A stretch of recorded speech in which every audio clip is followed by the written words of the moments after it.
మే 4వ తేదీన 5 రాష్ట్రాల ఎన్నికల ఫలితాల తర్వాత దేశం రాజకీయాల్లో కీలక మార్పు జరుగుతుందని సిపిఐ నేత రామకృష్ణ తెలిపారు.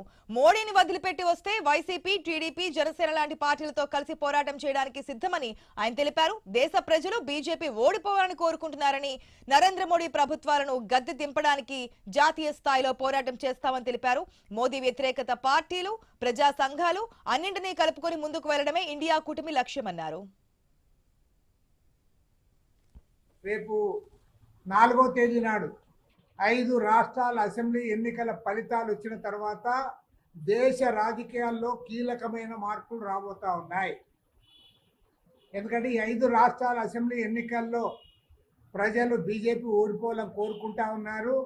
అది ఓడిపోయిన తర్వాత కీలక మార్పులు వస్తాయి. దేశవ్యాప్తంగా ఈ అంశాలపైన ఈ దేశ సార్వభౌమ అధికారాన్ని కాపాడుకోవడం కోసం, దేశ ప్రజల కష్టాల పైన పరిష్కారం చేయాలని చెప్పి వీటన్నిటిపైన కూడా ఉద్యమాన్ని చేపట్టబోతా ఉన్నాం.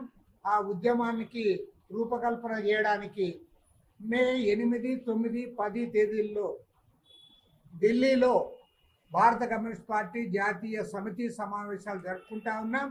ఈ సమావేశాల తర్వాత రాబోయే రోజుల్లో ఇతర వామపక్షాలు, ప్రజాతంత్ర పార్టీలన్నిటితో కలిపి ఒక దేశవ్యాప్త జాతీయ స్థాయి ఉద్యమానికి శ్రీకారం చుట్టబోతా ఉన్నాం.